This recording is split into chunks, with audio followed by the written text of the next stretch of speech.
ಮೊದಲಿನ ವಿಡಿಯೋದಲ್ಲಿ ನಿಮಗೆ 5 ಸರಳಿ ಸ್ವರಗಳನ್ನು ಹೇಳಿದ್ದೆ. ಆದ್ರೆ ಒಂದನೇ ಕಾಲು ಎರಡನೇ ಕಾಲು ಹೇಳಿದ್ದಿಲ್ಲ. ಇವಾಗ ಸರಳಿ ಸ್ವರಗಳಲ್ಲಿ ಒಂದನೇ ಕಾಲು ಎರಡನೇ ಕಾಲು ಬರ್ಸೋದು ಹ್ಯಾಂಗ ಅಂತ ಹೇಳ್ತೀನಿ ನೋಡ್ರಿ. ಕಾಟ ಹಾಕಿ ಅಂದ್ರೆ ಸ ಪ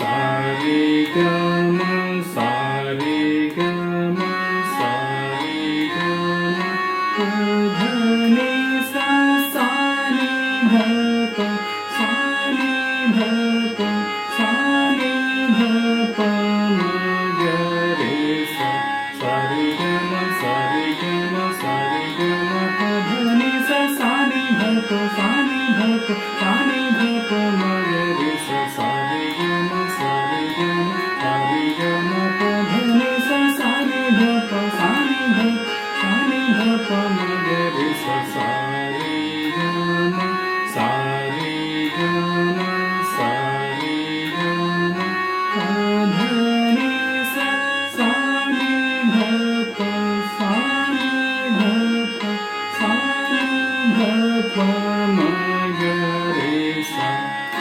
ಇಷ್ಟು ಎಲ್ಲವೂ ನಿಮ್ಗೇನು ಐದು ಹೇಳಿ ಕೊಟ್ಟಿ ನೋಡ್ರಿ. ಅವನು ಇದ್ರಂಗೆ ಬಾರಿಸೋಷ್ಟು. ಒಂದನೇ ಕಾಲು ಒಂದು ಸರಿ ಸ್ಲೋ, ಎರಡನೇ ಕಾಲು ಎರಡು ಸರಿ ಸ್ಪೀಡ್, ಸಾರಿ ಗ ಮ ಸ್ಪೀಡ್ ಎರಡು ಸರಿ, ಮತ್ತೆ ಒಳ್ಳಿ ಒಂದನೇ ಕಾಲು ಒಂದು ಸರಿ ಅಲ್ಲಿಗೆ ಮುಕ್ತಾಯ. ಮತ್ತೆ ಒಳ್ಳಿ ಎರಡನೇ ಕಾಲು ಎರಡು ಸರಿ, ಒಂದನೇ ಕಾಲು ಒಂದು ಸರಿ, ಎರಡನೇ ಕಾಲು ಎರಡು ಸರಿ, ತಿರ್ಗಾ ಮೂರು. ಹಾಗೆ ಮಾಡುತ್ತಾ ಕೈ ಕುಂತ ಮೇಲೆ ಮತ್ತೆ ನಿಮಗೆ ಮುಂದೆ ಪಾಠ ಹೇಳ್ಕೊಡ್ತೀನಿ.